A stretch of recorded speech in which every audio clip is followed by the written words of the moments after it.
Hai semuanya, sebelum kita lanjut, pastikan kalian klik tombol subscribe, like, dan share video ini ke teman-teman kalian jika informasinya berguna untuk kalian. Terima kasih.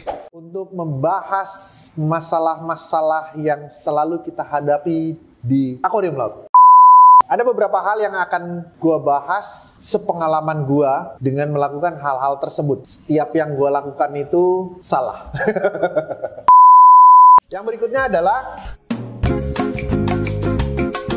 kalau dari saya, ada baiknya kita mengupgrade barang-barang. Jangan kita pakai barang-barang yang udah lama. Maksudnya kalau barang-barang yang udah lama nih, seperti dosing pump misalnya. Dosing pump ini yang akurasinya udah nggak bagus, kita takut masuknya juga udah nggak jelas nih. Kita harus update lah. Barang-barang itu harus diupdate. Ya kita nggak tahu pompanya udah lemah atau enggak. Tapi kalau misalnya kita perintahnya 10 mili per hari, ternyata dia pompanya lemah dan hasilnya cuma masuk 2 mili per hari, kan nggak sesuai dengan target. Atau misalnya lampunya, kita set timernya tapi timernya udah nggak bener. Jadi kadang lampu itu saat kita perintahin untuk dia nyala di 80% intensitas, taunya dia cuman di bawahnya 80%, 60%, 50% intensitas, akhirnya dia kurang cahaya dan nggak bisa fotosintesis juga, kasihan koral-koralnya. Jadi menurut saya beberapa barang yang perlu di-upgrade, upgrade aja. Siapin barang-barangnya dulu, siapin peralatannya dulu sampai dia itu cukup untuk membuat akuarium kita jadi baik. Kenapa enggak? Yang berikutnya adalah, saya termasuk orang yang suka dengan akuarium itu bersih. Jadi kalau dulu saya sering banget membuat akuarium itu biar kelihatan bersih, saya sering ganti air. Jadi saya ingat waktu pas zaman kita punya toko di Green Lake, waktu awal-awal, saya mengganti air di akuarium display itu setiap minggu. Setiap hari Sabtu saya suruh ganti air. Saya lakukan ganti air di setiap hari Sabtu. Ternyata dengan terlalu sering saya ganti air, berharap airnya itu bagus, karena waktu itu kita main SPS, berharap airnya bersih, ternyata SPS-nya pun malah gagal. Ya karena terlalu rajin ganti airnya. Pingin akuariumnya itu bersih, lumutnya selalu kita buang, kita gosokin, airnya kita ganti setiap hari Sabtu, bakterinya kita tambahin lagi, akhirnya malah nggak bener juga. Si ekosistem ini malah terganggu dengan kondisi itu gitu. Ekosistem ini akan terganggu lah. Jadi ada baiknya berkala, tapi nggak usah terlalu sering juga. Kalau misalnya mau 1 bulan sekali atau 2 bulan sekali nggak masalah, tapi rutin per 1 bulan kalian ganti, oke. Kalau setiap minggu diganti, bahkan setiap hari diganti, pasti akan masalah. Kalau nggak percaya, ntar cobain aja. Karena waktu kita di Green Lake, ya begitu, kita bersihin terus, airnya kita ganti terus. Yang berikutnya adalah stop untuk mengisi akuarium kita dengan ikan-ikan yang tanpa karantina. Ya ini semua pengalaman-pengalaman basic yang pernah, ya harusnya nggak cuma saya, tapi kalian juga pasti pernah ngerasain. Jadi kalau saya ke toko ikan tuh, saya nggak bisa ngelihat ikan yang saya nggak punya di akuarium. Itu penyakit. Jadi saya selalu ambil, mumpung lagi ada di toko tersebut, saya beli. Tanpa melalui proses karantina, saya ceburin. Ini akan mengganggu keseimbangan ekosistem yang ada di akuarium kalian. Apalagi kalau sampai dia bawa penyakit, bawa parasit. Kalian mau tes, silahkan dicoba.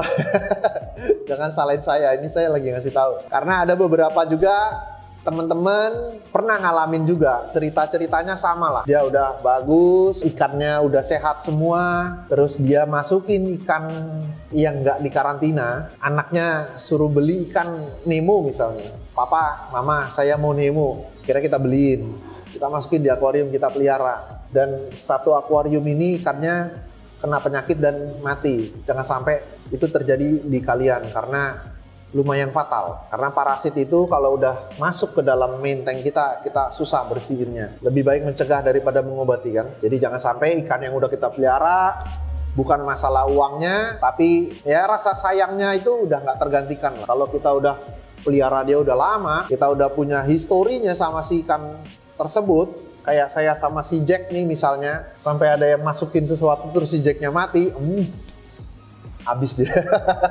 Mana si Jack nih? Si Jack lagi nggak ada. Oke, yang berikutnya adalah ada baiknya kita menambahkan, kalau misalnya masih kurang kita menambahkan pelan-pelan. Jangan sampai kita menambahkan ikan ataupun koral di akuarium itu dalam jumlah yang besar. Jadi ada baiknya bertahap. Bertahap itu penting. Kenapa? Karena yang tadi sebelumnya saya udah bilang, keseimbangan di ekosistem di dalam akuarium ini jangan sampai dia terganggu. Kalau misalnya dia ini ada ekosistem yang udah dihadiri dengan 10 ekor ikan misalnya. 10 ekor ikan ini dia udah aman, tentram. Dia udah bagus, udah seimbang. Terus kita masukin ikan, katakanlah kita masukin 10 ekor lagi bersamaan. Teori saya begini, saat bakterinya dia udah stabil, ya udah balance ya, udah seimbang lah. Dia mengkonsumsi amonia yang dihasilkan dari 10 ekor ikan. Jumlah bakterinya akan selalu di situ. Akan bertambah banyak ya? Enggak. Karena makanannya cuma dari 10 ekor ikan. Tapi saat kalian masukin 10 ekor ikan baru, di mana itu 2 kali lipatnya, artinya jumlah makanannya dengan populasi bakteri pengurainya nggak seimbang. Jadi si bakteri ini akan ketinggalan untuk ngejar amonia yang dihasilkan dari kotorannya si ikan. Akhirnya apa? Ini akan tercemar amonia. Kalau ini akan tercemar amonia, ya ikannya akan hidup di air yang ada amonianya, di mana amonia itu adalah musuh buat si ikan. Ini akan mengganggu. Mulai badannya kayak amonia burn tuh gimana sih? Badannya kayak mulai ada titik-titik hitam, atau matanya udah mulai putih kayak cloudy eye ya. Mulai siripnya copot-copot, pecah-pecah. Itu tanda-tandanya. Jadi ada baiknya kalau kita mau nambah bertahap. Ya mungkin kita mau masukin totalnya 20 ekor ikan. Di mana sebelumnya 10, kita masukin weekly aja. Weekly 1 ekor atau 2 ekor paling banyak. 1 minggu kita masukin 1 ekor, kita lihat pergerakannya. Sambil menunggu bakterinya nambah dulu, biar dia seimbang dengan 11 ekor ikan. Kalau misalnya dia udah oke, minggu depan kita tambahin 1 ekor ikan lagi. Kita lihat lagi pergerakannya, bagus nggak? Ada baiknya tetap bertahap. Jangan lupa untuk ikan-ikan yang udah dikarantina yang boleh masuk. Jangan sampai enggak. Kalau dari saya, pengalaman saya ya seperti itu. Jangan sampai kita akhirnya ikannya mati semua. Terus yang berikutnya adalah kita harus mengerti juga, kalau kita suka koral, kita harus mengerti kebutuhannya koral. Penempatan koral akan menjadi sangat penting. Kenapa? Saat koral yang kita mau pelihara ternyata dia nggak suka arus yang terlalu kuat, tapi kita taruh posisinya dia di tempat arus yang berlebihan, koral ini juga akan stres, nggak akan mau berkembang dengan baik. Atau misalnya dari cahaya, koral ini sukanya cahaya yang sangat kuat, tapi kita taruh di dasar, akhirnya cahayanya dia dapatnya nggak sekuat seperti yang dia mau. Jadi ada baiknya kita pelajarin dulu kebutuhannya si koral. Dari cahayanya, dari arusnya, dari suhunya, dari parameternya. Itu kalian harus pelajarin. Kalau kita udah tahu, kita akan lebih gampang untuk memposisikan koral-koral itu sebaiknya di mana. Apakah dia suka arus, apakah dia suka cahaya, apakah nggak suka. Biar dia itu berkembang lebih optimal, lebih maksimal dia berkembangnya, mekarnya. Akhirnya kita bisa mempercantik akuarium kita, kita tahu kebutuhannya dia apa. Ya saya rasa itu adalah beberapa hal yang mau saya ceritakan buat kalian, dimana itu semuanya saya pernah alamin. Saya berbagi untuk kalian jangan sampai mengulangi kesalahan-kesalahan yang saya lakukan sebelumnya. Ternyata bermain reef itu nggak serumit itu, asal kita udah tahu. Ya mungkin itu aja dari saya.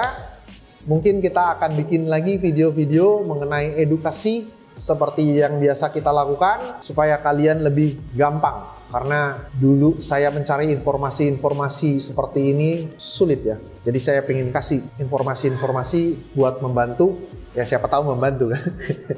Kalau nggak membantu ya jangan ditonton channel ini. Demikian video dari saya, sampai ketemu lagi di next video. Bye bye.